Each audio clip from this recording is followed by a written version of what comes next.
Bonjour tout le monde. Alors ce matin, j'ai souhaité vous partager en fait mon commentaire au regard du discours d'Emmanuel Macron à Versailles, notamment au regard du sujet de problématiques liées à l'immigration.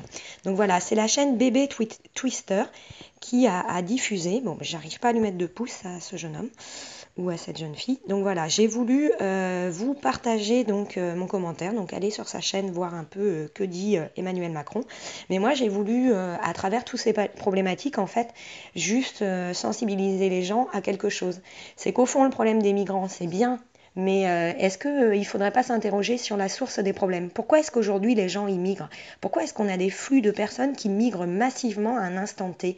Si, mettez-vous à la place de ces gens, si vous, à un instant T, on vient vous retirer la nourriture ou que on entraîne des génocides sur les terres que vous occupez, forcément vous aurez envie de migrer avec vos enfants pour les sauver. Donc pourquoi il y a des génocides? Si génocide il y a, ça veut dire qu'il y a des armes. Si armes il y a, qui finance les armes et pourquoi on ne responsabilise pas les gens qui font de la fraude, du blanchiment, du terrorisme et qui vendent ces armes et qui vont semer le trouble sur ces continents. Voilà, donc on responsabilise. Donc pour ça, moi j'ai mis un petit commentaire en disant bon excellent, merci à lui, c'est sympa pour cette diffusion, mais au fond comment est-ce qu'on peut agir? Point d'interrogation. Comment est-ce qu'on peut inverser cette tendance? C'est-à-dire que laisser les gens voilà dans un climat de santé, sécurité, sûreté correct sur un continent, parce que ce qui arrive aux autres, attention, on peut nous arriver à nous. Et si on a l'impression d'être un pays développé avec notre petit confort, aujourd'hui la balance pourrait être renversée à 360 degrés. Beaucoup de gens restent dans le déni, mais effectivement ça pourrait arriver. Je vous invite à aller voir qu'est-ce que la directive BRRD sur la recapitalisation des banques et ce qui pourrait nous pendre au nez, ou voire même les armes nucléaires ou nucléaires qui sont financées actuellement par la fraude, le blanchiment, le terrorisme. Alors comment est-ce qu'on pourrait contrer ces stimulations de montée des tyrannies? Quelque part orchestrées, stimulées par des génocides qui se mettent en place, le fait d'effrayer la population et notamment véhiculé par les médias. Aujourd'hui, est-ce qu'on ne veut pas mener à l'autodestruction des populations? En fait, voilà, ils n'ont pas à se salir les mains, ils sèment le trouble en utilisant les médias, nous on s'affole et quelque part on a tellement peur pour la survie de l'espèce qu'on va s'auto-entretuer nous-mêmes. Voilà, l'homme est un loup pour l'homme, il faut faire attention. Donc je pense qu'il existe bien des solutions avec beaucoup plus d'empathie, des solutions qui mériteraient d'utiliser les synergies de l'intelligence collective, de réfléchir tous ensemble et pacifiquement, pas besoin de faire monter les tyrannies. Allez voir la Déclaration universelle des droits de l'homme, il faudrait l'imposer, cette Déclaration universelle des droits de l'homme, la faire appliquer, respecter. Donc, moi je le dis souvent, l'intelligence artificielle avec un S trouverait bien des utilités pour répondre aux maux de nos sociétés actuellement. Une société qui est peut-être susceptible de s'effondrer ou d'aller jusqu'au chaos si on ne remet pas un peu d'ordre dans tout ça. Alors moi je suis très sensible à l'intelligence artificielle, mais il n'y a pas que ça.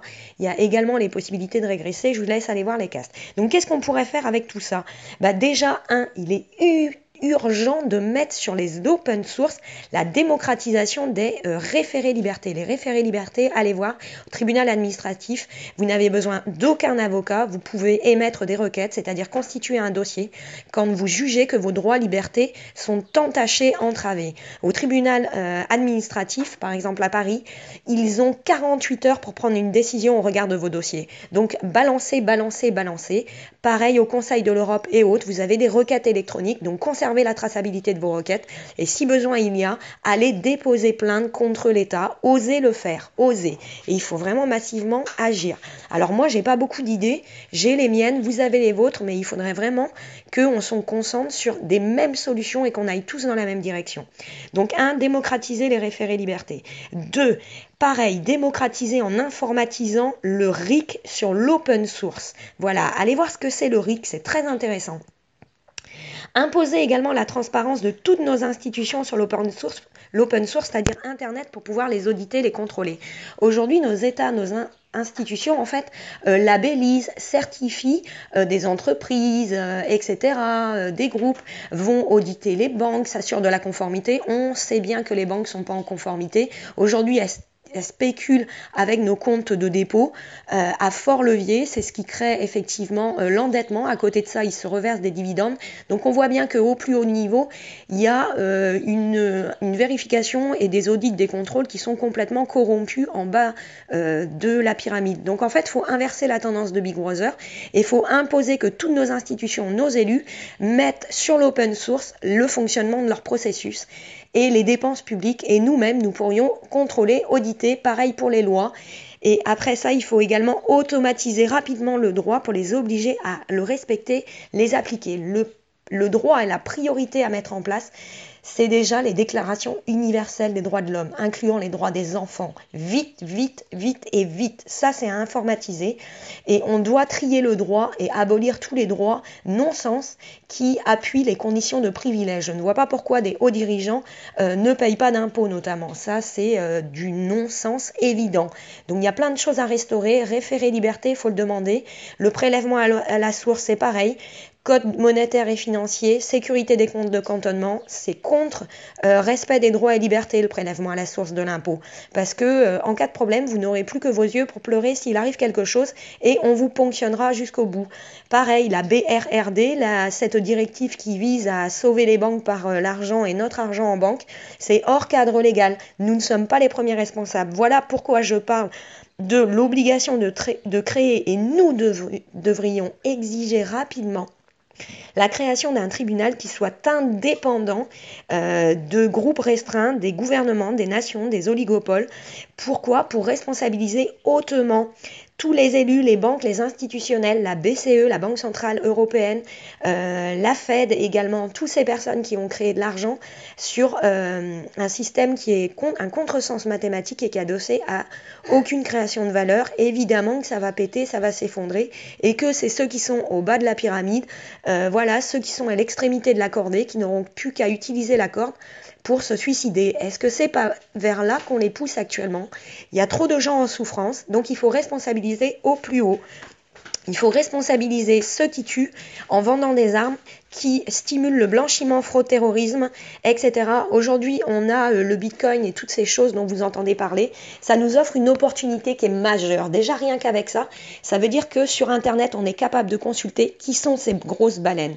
Qui c'est qui met en place tous ces gros flux et mouvements financiers. Donc déjà, si on commençait à les identifier sur ce blockchain, identifier ceux qui engagent des flux financiers qui sont plus de l'ordre que du multimilliard, on serait capable de voir qu'est-ce qu'ils font avec cet argent. Est-ce qu'on finance des armes? Est-ce qu'actuellement ils sont en train de financer leur bunker? Est-ce que finalement aujourd'hui ils sont en train de financer le stockage dans des data centers de leurs données bancaires, etc., etc. Donc voilà, on cible. Donc aujourd'hui, il faut inverser la tendance. Et si nos élus ne le font pas, nous les citoyens, on pourrait les aider à contrôler, auditer un peu plus les processus organisationnels de nos institutions. Donc faut mettre en place un tribunal comme à Haï, voilà, pour les crimes de guerre. Là c'est pareil, les crimes de la finance, les crimes du blanchiment, les crimes de la fraude, du terrorisme, des ventes d'armes. Et il faut stopper au plus vite tout ça. Et déjà, on réglera le problème des migrants.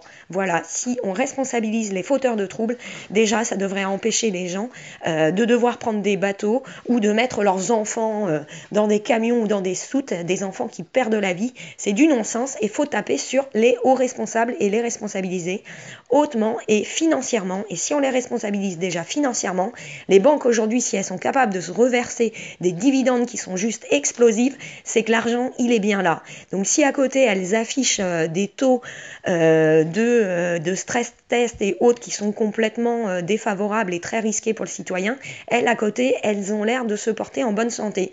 Donc on va chercher l'argent là où il est. Voilà, et on responsabilise les gens et on les bloque dans le financement et la vente d'armes. Voilà.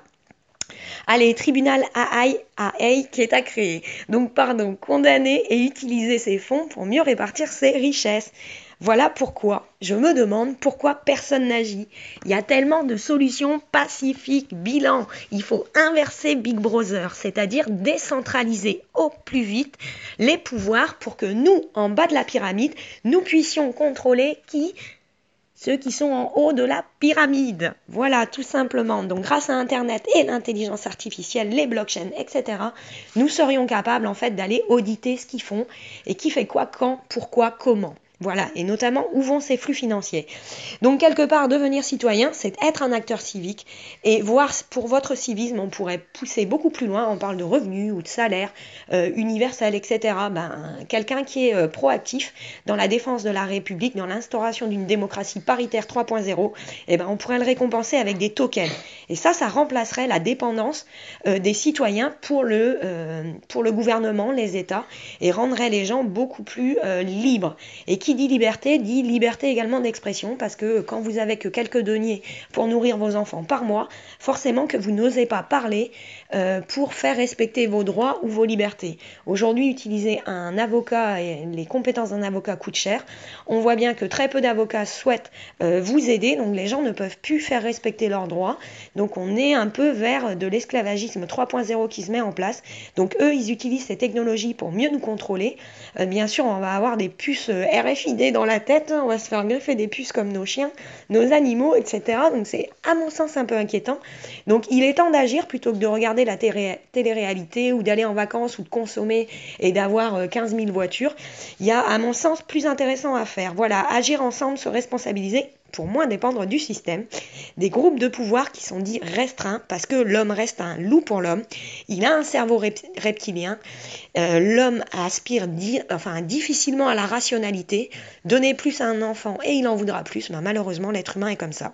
Donc il y a des risques majeurs long terme, donc on se bouge et on informatise le droit, on met en place des référés liberté, à tout ça on pilote en haut dans un processus de management qui est en fait un tribunal qui pourrait ressembler à AI, et tous les fauteurs de troubles qui sont identifiés par l'informatisation et le suivi de ces processus, tac, on fait remonter et on les pénalise lourdement, pénalement, civilement et surtout financièrement.